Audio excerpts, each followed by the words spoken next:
आतंक व अत्याचार का दूसरा नाम बन रहा है तालिबान। और जिस प्रकार तालिबान ने दहशत का माहौल अफगानिस्तान में फैलाया और सत्ता परिवर्तन हो गया और सत्ता बिल्कुल पलट गई।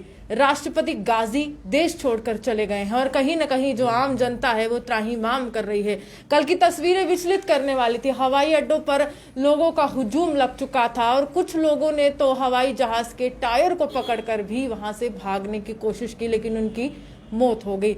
तस्वीरें तो विचलित कर रही थी, लेकिन बहुत से ऐसे परिवार हैं, बहुत से ऐसे लोग हैं जो आज भी वहां पर फंसे हुए हैं। और एक अहम सवाल ये है कि भारत सरकार अब किस तरह की रणनीति को अपनाएगी और उनको भारत में वापस लाएगी। सिख परिवार वहां पर है, हिंदू परिवार वहां पर है। मेरे साथ तजिंदर जी इनसे बात करेंगे और जानने की कोशिश करेंगे किस प्रकार का माहौल इस समय हमारे देश में है और तालिबान का अफगानिस्तान में मौजूद होना कितना घातक हिंदुस्तान के लिए हो सकता है। क्या लगता है तजिंदर जी, कितने परिवार जो है वहां पर मौजूद है जो भी दहशत के साए में और इनकी जिंदगी खतरे में? देखिए, एक इंसान होने के नाते वहाँ पे जितने भी जीव हैं वो सब किसी न किसी देश का एक हिस्सा हैं। और ये जो आतंकी हमला, मैं इसको एक आतंकी हमला ही बोलना चाहूँगा, क्योंकि जो उन्होंने ये किया उस देश के ऊपर, और जो हम आज तक विजुअल्स देख रहे हैं मीडिया चैनल्स के राही और सोशल मीडिया में भी देख रहे हैं, ये चीज़ें बहुत ही दुखदायी घटना है ये। और मैं वहाँ पे बात करना चाहूँ जो कि हमारे वहाँ पे जो हमारे लोग हैं, जो 120 के करीब वहाँ पे जो लोग हैं, जिनमें से 50 हिंदू लोग हैं। और सबसे बड़ी बात ये, इस टाइम ये जो लोग हैं, एक गुरुद्वारा काबुल में एक गुरुद्वारा साहिब है, वहाँ पे इन्होंने पनाह ली हुई है और वहाँ पे ये लोग वहाँ पर बैठकर अभी उन्होंने इस टाइम वो सुरक्षित हैं। कुछ लोग गजनी से आए हैं, कुछ लोग जलालाबाद से निकल के काबुल के गुरुद्वारा साहब में आकर उन्होंने पनाह ली हुई है। तो मैं आपके चैनल के राही जो हमारे इंडियन गवर्नमेंट है, इनसे अपील करना चाहूँगा कि जितना जल्दी हो सके इन लोगों की वहाँ पे सहायता की जाए। अगर ये लोग उस देश को छोड़कर वापस भारत में आना चाहते हैं तो इनकी सहायता की जाए और उन लोगों को सुरक्षित यहाँ पे लाया जाए। हम देख रहे थे, सोशल मीडिया पे ही ये चीज़ें देख रहे थे कि कई लोग एयरपोर्ट में बैठे हुए हैं, इंडियन लोग हैं जो एयरपोर्ट पर बैठ के अपने पासपोर्ट के साथ सिर्फ फ्लाइट्स का इंतज़ार कर रहे हैं। पर अनफॉर्चुनेटली सुनने को आ रहा है कि कल जो एयर स्पेस को भी बंद किया गया है। सो ये बड़ी ही एक दर्दनाक घटना को वहाँ से निकल के सामने आप मानते हैं कि ये इंसानियत को शर्मसार करने की बात है? क्योंकि तालिबान का अगर तर्क है, तालिबान ये कह रहा है कि हम किसी को घात नहीं पहुंचाएंगे, हानि नहीं पहुंचाएंगे और एक नया स्वरूप वहां की सरकार को देखने को मिलेगा। अफगानिस्तान का नाम भी बदलकर कुछ और रखने वाले हैं। कितना बड़ा इंसानियत पर इस समय ये प्रहार है? देखिए, मैं इस चीज़ को तो मैं ठीक नहीं मानता कि वो कह रहे हैं हम किसी चीज़ को नुकसान नहीं पहुंचाएंगे। तो अगर मैं कल की ही बात करूं, कल ही एक न्यूज़ चैनल से एक न्यूज़ आ रही थी कि वो कह रहे थे कि जितने भी लोग वहाँ पे रहते हैं वो एक इस्लामिक तरीके से रहें। देखिए, हमें कोई किसी भी धर्म से हमें किसी से कोई आपत्ति नहीं है, पर हाँ, अगर उस देश में मुस्लिम के अलावा अगर सिख परिवार भी हैं, हिंदू परिवार भी हैं, वो कैसे इस चीज़ को छोड़ सकते हैं? मतलब कि अपना धर्म कैसे परिवर्तन कर सकते हैं? ये कहीं ना कहीं ये चीज़ गलत है। वहाँ पे हमने देखा कि मैं आज पढ़ रहा था न्यूज़ में कि वहाँ पे एक गजनी में एक मंदिर है, वहीं पे एक पुजारी जी ने अपनी पूरी फैमिली को वापस इंडिया में भेज दिया और पुजारी जी वहीं मंदिर की सेवा करने के लिए जुटे हुए हैं। अब मुझे ये बताइए, अगर वो उनको बोले नहीं जी आप इस छोड़ के इस्लामिक तरीके से जियो, वो कैसे हो सकता है? तालिबान, जहां तक हम भी पढ़ते हैं, तालिबान पूरी तरह से उलट है। जहां तक हम लोकतंत्र की बात करते हैं वहां पर लोकतंत्र नहीं है, वहां पर महिलाओं को अधिकार नहीं है, महिलाएं घर से बाहर नहीं निकल सकती हैं, नौकरी नहीं कर सकती हैं। यानी कि इन कानूनों के माध्यम से लगता है कि आज वहां की महिलाएं भी सुरक्षित नहीं है, बच्चे भी। देखिए, तालिबान से तो हर कोई पहले से ही तंग था। अगर वो ये चीज़ बोलते हैं हम सबको सुरक्षित रखेंगे, तो क्यों उनके अपने ही लोग, अपनी कम्युनिटी के लोग इस तरह अफरा दफरी में आगे भाग रहे हैं? जैसे कि आपने बोला, हवाई जहाज से वो कूद के उनकी जानें जा रही हैं, हवाई जहाज के टायरों पे वो लिपट के जा रहे हैं।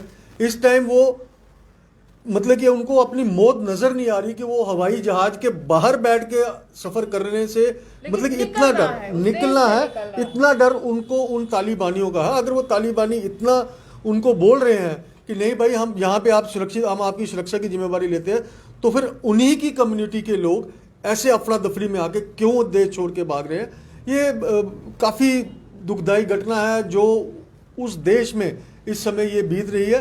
हाँ, हम अपने लोगों की सुरक्षा के लिए अपनी गवर्नमेंट ऑफ इंडिया से आगे अपील करते हैं, चाहे वो जम्मू कश्मीर से हो, चाहे देश के हर एक खित्ते से, देश क्या दुनिया भर से, क्योंकि जब भी कभी हमारे लोगों को कोई भी आपत्ति आई है, भारत ने बढ़ चढ़ के हिस्सा लिया और मतलब कि अच्छे तरीके से उनको सुरक्षित लाया। और उम्मीद करेंगे हम कि इस बार फिर से कुछ ना कुछ इसका नतीजा निकलेगा, अच्छा नतीजा सामने आएगा और ये लोग जो हैं हमारे जो यहाँ पे आना चाहते हैं, जो इस टाइम एयरपोर्ट पे फंसे हुए हैं, वो सुरक्षित यहाँ पे आएंगे, ताकि जो वहाँ पे इनका ये जो गुंडागर्दी चल रही है, ये जो एक आतंक राज चल रहा है, हम देख रहे हैं सोशल मीडिया में कि कोई एक राष्ट्रपति भवन पर कब्जा कर लिया है, वहाँ की विधानसभा पर कर लिया है, विधानसभा पे कब्जा हो चुका है। साथ ही साथ आप देख रहे हो कि जो मुख्यालय जहाँ भी मैं इनके अलावा में और चीज जो उनके स्पोर्ट्स के जो उनके वहाँ पे और भी कोई टूरिस्ट प्लेसेस थी। और सबसे बड़ी बात है तेजिंदर जी, वहाँ पर अगर हिंदुस्तान की बात की, जो हिंदुस्तान ने वहाँ पर प्रोजेक्ट्स बहुत लगाए हैं, डैम्स बनाए हैं, हाईवेज बनाए हैं, सड़कें बनाई हैं,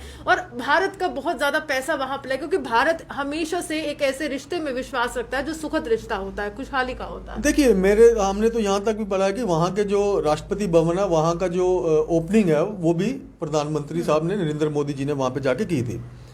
तो ऐसी चीजें भी सुनने को आई हैं। और उसके बाद जो चीज आज हम टीवी चैनल्स पे और न्यूज में देख रहे हैं, वो कहीं ना कहीं बहुत बड़ा खतरनाक है। और ये चीज जो है ये बर्दाश्त करने की लायक नहीं है। बस हम ऊपर वाले से यही दुआ करते हैं कि जो लोग वहाँ पर हैं वो सुरक्षित रहें, और जितने भी वहाँ पे जो सिख फैमिलीज हैं, खासकर हिंदू फैमिलीज हैं, वो सुरक्षित रहें। और अगर वो वापस यहाँ पे आना चाहते हैं तो वो उनको, ये इंडियन गवर्नमेंट की जिम्मेवारी बनती है, ये उनको सुरक्षित और बाय इज्जत यहाँ पे आराम से यहाँ पे लाया जाए, ताकि जो उनके दिल दिमाग में इस टाइम वहाँ पे डर और खौफ चल रहा है इनका, उससे वो वहाँ पे एक ऐसा। आखिरी प्रश्न आपसे करूंगी, जहां तक हम जानते हैं कि भारत सरकार लगातार हर कड़ी जोड़ रही है और हर मुमकिन कोशिश कर रही है, ऑपरेशन ऑल आउट हो गया या कोई भी ऐसा आतंक विरोधी अभियान हो गया जिससे जम्मू कश्मीर आतंक मुक्त रहे।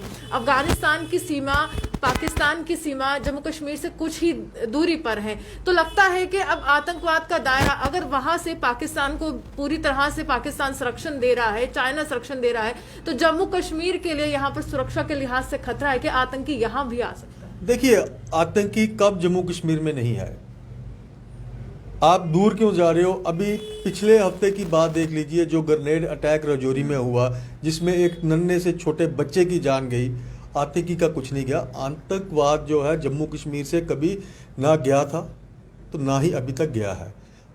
लीडर लोगों ने जो बोला है कि ख़त्म हो गया आतंकवाद, ख़त्म हो गया है, मैं राजौरी की बात ना करूं, जहां लाल चौक में एक तरफ तिरंगे को वहां पे सजाया गया, टावर को तिरंगे में सजाया गया, उसी दौरान वहां पे भी एक ग्रेनेड अटैक किया जाता है।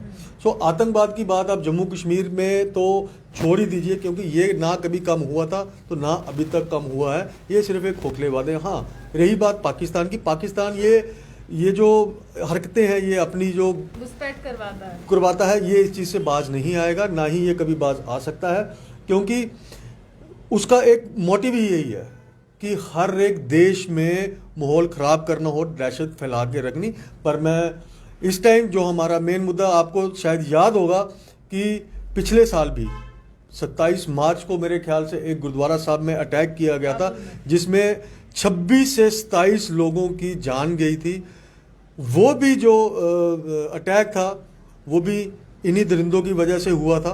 तब भी छोटे छोटे बच्चे वहाँ से, तब भी वो एक ऐसा माहौल हुआ था। मुझे याद है कि तब भी इंडियन गवर्नमेंट ने वहाँ से कई परिवार जो है यहाँ पे आए थे इंडिया में आके, जिन्होंने पनाह ली थी। तो मैं गवर्नमेंट ऑफ इंडिया से अपील करता हूँ कि वो इस बार भी कुछ ऐसा करें जो वहाँ पे 320 लोग, हालांकि सुनने में आ रहा है कि वहाँ पे उन गुरुद्वारा में जाके उन लोगों ने, तालिबानों ने उनके साथ बात की है कि आप यहाँ पे रह सकते हो, आप सुरक्षित हो। पर हाँ, कुछ चैनल्स जो ये चीज़ बोलते हैं कि उन्हीं के तरीके से जीना होगा या इस्लाम को कबूल करके जीना होगा, वो चीज़ हम बर्दाश्त नहीं करेंगे।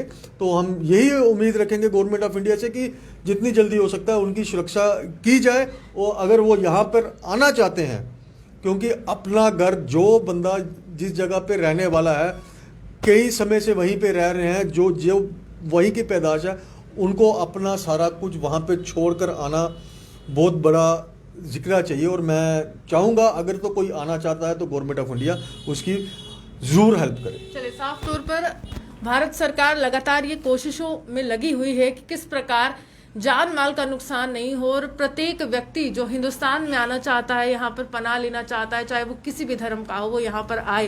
हेल्पलाइन नंबर्स भी जारी कर दिए गए हैं। हर एक व्यक्ति को ये कहा जा रहा है कि हम आपकी सुरक्षा को सुनिश्चित करेंगे। लेकिन कहीं ना कहीं तालिबान ने वापसी की है पूरे 20 साल के बाद, और उसके बाद एक और घातक व घिनौना चेहरा जो है तालिबान का अफगानिस्तान में देखने को मिल रहा है। पूरे देश की नजर अफगानिस्तान पर है, लेकिन भारत के लिए तालिबान की मौजूदगी अफगानिस्तान में एक बड़ी चुनौती बन सकता है आने वाले समय में। आप भी हमारे से बने देखते रहते न्यूज़ जो मुसलमान की रिपोर्ट।